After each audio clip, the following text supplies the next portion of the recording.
But we're heading uphill, and we got to the point where even the big 37-inch tires are slipping. So we're going to put the chains on, and hopefully that gets us to the top, or we're going to have a long backing out of here. Oh, you know what, Matt? Do the back tires. Let's see how we do with just the back tires. Okay. And then we might not have to put the front ones on. Okay. On the outside, eh? Yes, cams face the outside because we have to tighten the cams up.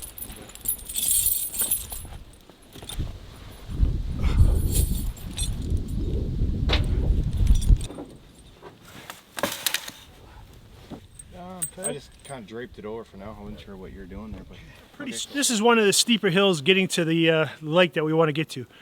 So, Matt and I just put the chains on the back tires. We're hoping that that will get us to the top, and you're going to see the result here. So you can see we're in a lot of fresh snow, but the nice thing is there's no ice on the bottom. It's just snow, and I think my tires are give us enough clearance where we should be able to pull it off. Let's see, right? Let's go.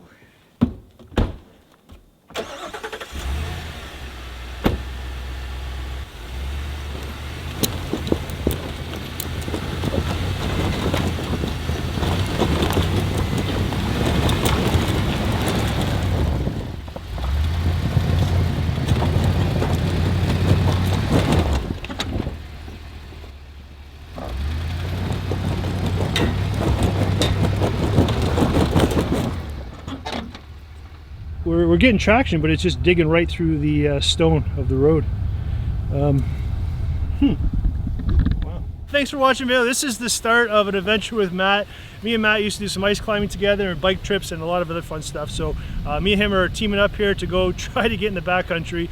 We've got our canoe, Matt's got his kayak. We're hoping to get into some open water and do some fishing and do a bunch of other things. So we'll see what we can do. As it is right now, we were unsuccessful getting up this climb, and now we're going to try to get down here, and hopefully we can set up the trailer and get the wood stove going, because Matt's freezing, and I got to get back in the driver's seat so I can warm up.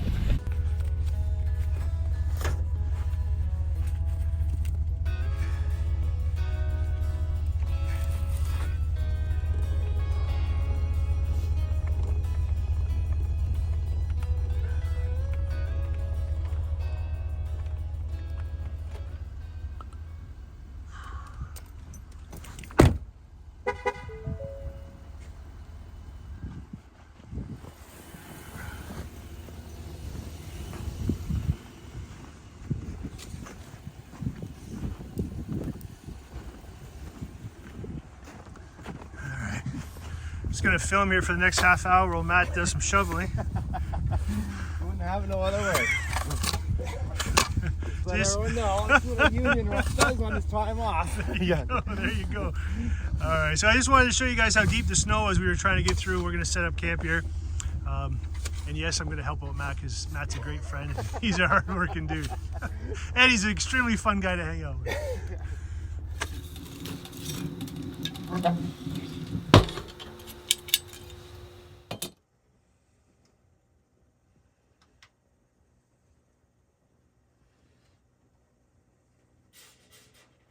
Nothing like a steak dinner in a blizzard. Yeah.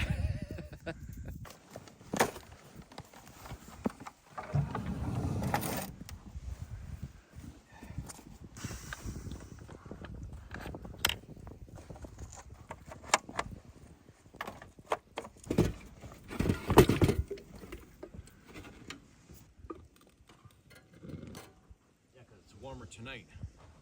Yeah, exactly, which is funny, right? Yeah.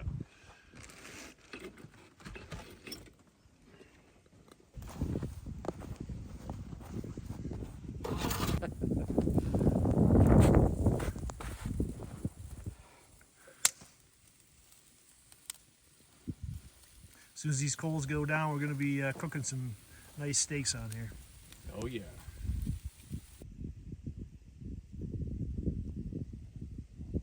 So now that the weather is changing, I want to take a minute and tell you about the versatility of OnX Off-road.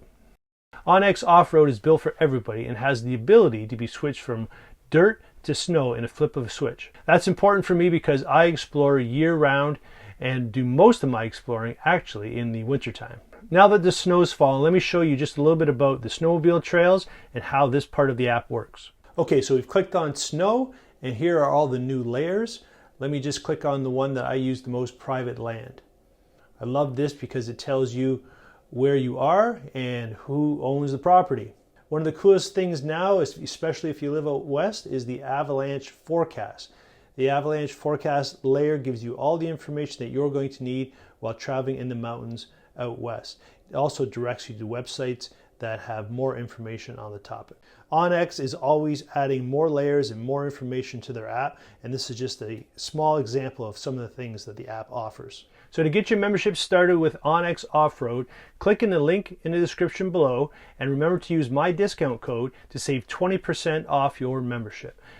This supports OnX, and it also supports my channel, which I very much appreciate. OnX is a very generous sponsor of the channel, and you would really be helping out and supporting my channel and my content that I create for you guys by clicking and using my discount code when you purchase your OnX subscription. Okay, back to the video.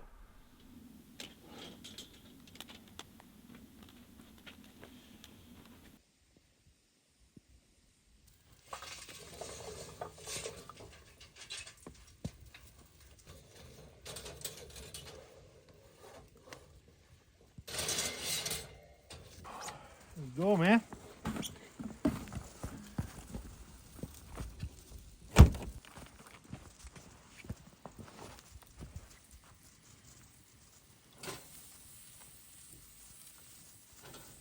Hey, those will do.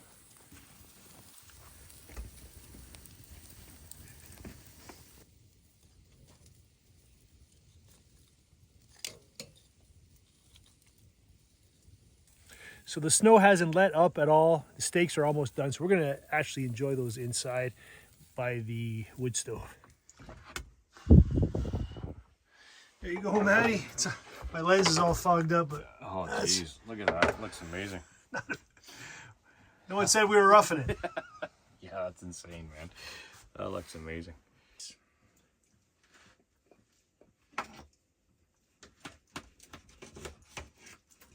Oh, that's perfect. That's good. Yeah, oh, yeah, this is amazing.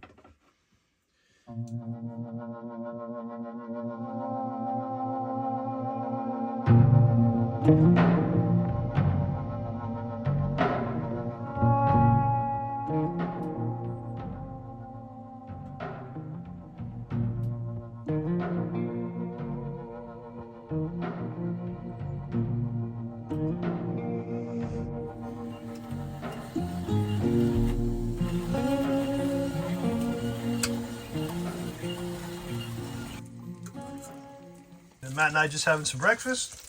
You can see how the layout of the trailer is. The stove works kind of in the middle. Got the fan going on ahead of Matt. And I got this window cracked here, so good ventilation, wood stove's going. And a mess of my kitchen. This is why I need a lot of counter space, because I'm a pretty messy chef. So as you saw, we came in last night and tried to get up the hill to get to a different spot. That didn't work out. We weren't successful in doing that. So we kind of just bailed here, set up camp best we could in the middle of the night. Trail is a little crooked, but we can live with that. So now we're gonna hop in the Tremor and we're gonna try to get up some of the hills that we were trying to get up last night with the trailer. So hopefully without towing Eddie, we can get up some of these hills and go check out these backcountry lakes that we were hoping to see. Fingers crossed that they're not frozen over.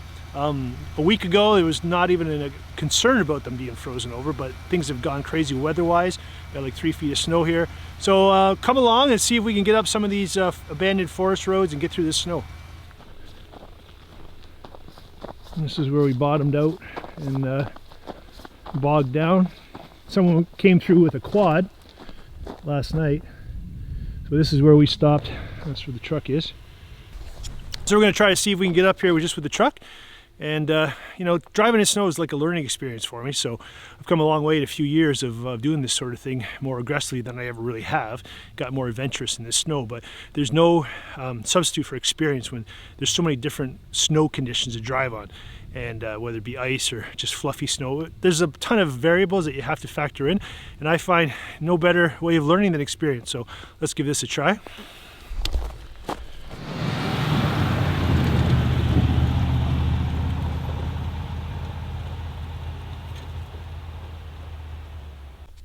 Yeah, unfortunately, it was just the weight of the trailer, because you can see all the dirt and gravel from the logging road that we dug up last night, and this is where, I don't know if you can see in the camera, but that's a bit of a pothole where the back wheels just dug in.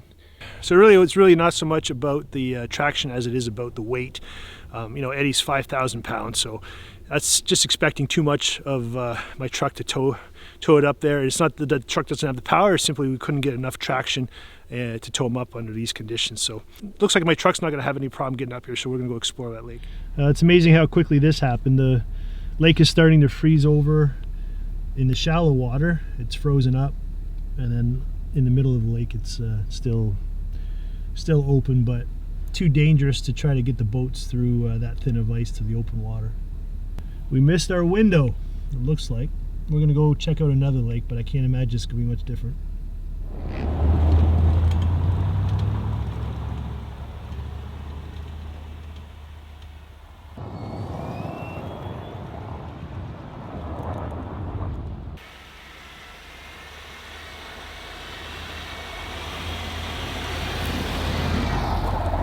So what a difference a few days make. I was here less than a week ago, and now I'm here, and it's still in my boat, but it's frozen up. Picked up my buddy Matt. We had planned this trip a while ago. He took some time off work, and not knowing the weather, we thought, oh, we'd go try to do some grouse hunting and maybe some fishing. And we had the boats, but as you can see, that's not going to happen with the frozen lake behind us. So, you know, we're going to walk in the snow. Maybe we'll get lucky and scare up a grouse.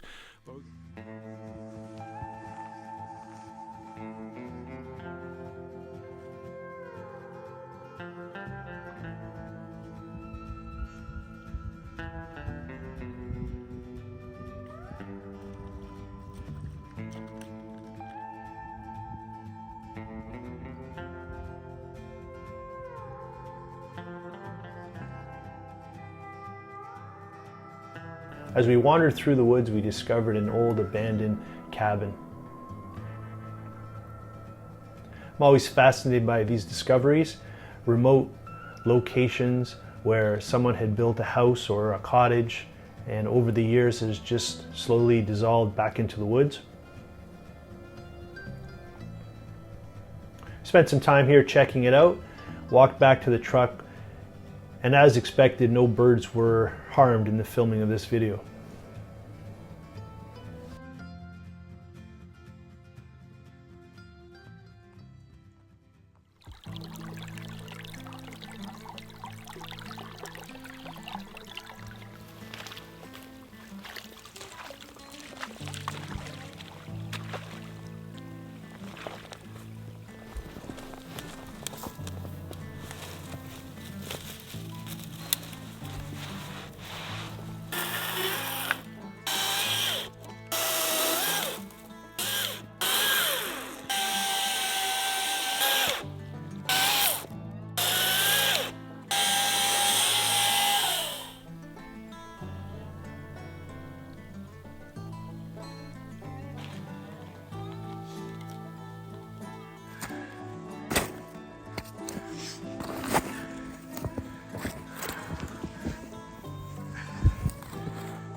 Quick little tip for winter camping. I like to bring some hardwoods because sometimes if the night's nice, I want to cook over the fire, and you want to use hardwood to actually cook. You can't use spruce and pine to barbecue a steak. So I bring my charcoal chimney starter, get the charcoal going, I throw it on my fire pit, and then I use the hardwood and I start a nice fire. It's convenient, it just makes the camping experience a lot more fun, and especially when I'm filming for you guys, it just makes it a little easier for me. So I just thought I'd share this little tip with you if you're someone who likes winter camping. Again, you're not backpacking it in. I have the luxury of having the back of my truck and in the eddy, so it makes it a little easier, but just thought I'd share that little tip with you. Okay, so once the charcoal is ready to go, all I do, there.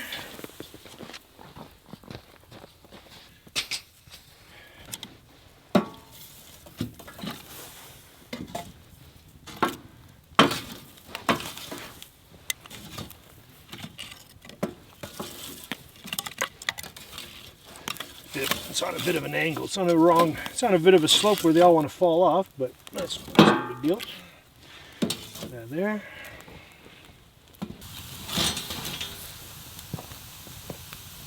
So Matt is head of the Carpenters Union in this area, and he's obviously a really dialed in, attentive, detailed guy that really doesn't like to see things just lying around a campsite. So when me and Matt go on trips together, I can just see his anxiety level just peak when I'm doing my thing, because I have a tendency to maybe leave the odd thing around. Yeah, that's for sure. Just makes things easier, Scott. It does, it really does. I agree. Port has been a drink on my trips for the first time that my youngest son Griffin went on a canoe trip. My buddy Bill kind of introduced it to the trips as a bit of a tradition, something easy to stow away in a flask and just have a sip of it by the campfire at nighttime. So it's always been like a special little treat by a campfire. So I'm gonna have a little bit of that by the fire. I was going to take the bottle, Scott. Yeah, there you go. Is that enough this time? Did I mention that he's a carpenter? Yeah. All right, buddy. Yeah, cheers, cheers, man. Cheers. All right.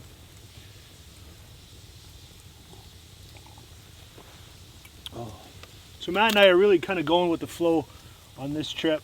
The weather's been crazy, a ton of snow. They call it Snowmageddon, with 3 feet of snow that fell in this area in a 24-hour period. So our fishing trip has kind of been scrapped. We had our heart set on chasing some grouse, but walking in the snow is tough, and I'm sure they're bedded down. So sometimes it's nice just to enjoy the fire, the simple things, and just enjoy where we are, kind of peace and quiet. Matt's got a busy job. Me, not so much. You got more of this port, right? I do. Yeah, I do. okay, good.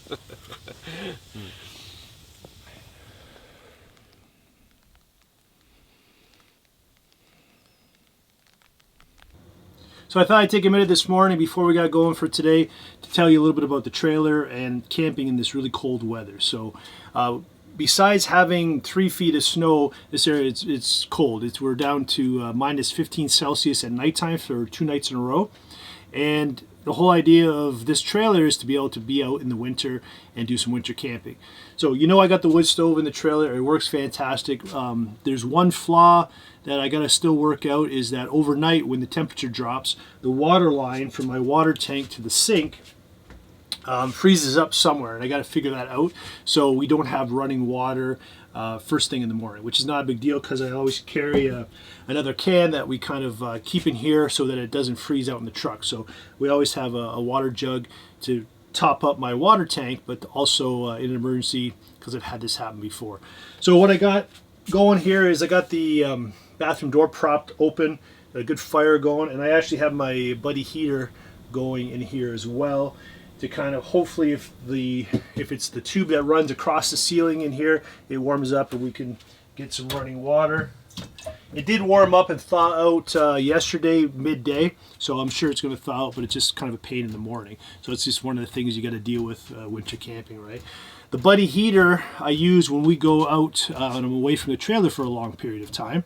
I run the buddy heater in the bathroom on the plastic shower pan, so I feel safe that, I know it's not going to tip over, but you're always paranoid that something's going to happen when I'm gone. So I turn the buddy heater on low, I leave it on the plastic shower pan, in the shower in the bathroom, and I prop the door open, so we get back to the trailer, it's not an ice box, and we get the wood stove going, and we just shut the buddy heater off. So this buddy heater is very rarely used, just in really cold temperatures. And again, we're looking at minus 15 Celsius last night. It warms up to about -5 during the day at a high, but minus 15 Celsius overnight. And when the wood stove dies down, it gets pretty cold in here. So enough about the inside of the trailer. I think I should wrap this up just in case Matt and I don't have any more of our adventure to share with you. The fishing, the hunting really hasn't worked out very well. So if this is the end of the video, I hope you enjoyed it. Thanks for watching. If you haven't already done so, please subscribe. If you're interested in OnX, I really appreciate you grabbing your subscription and using my discount code. That would really help out. And we'll see you in the next one. Cheers.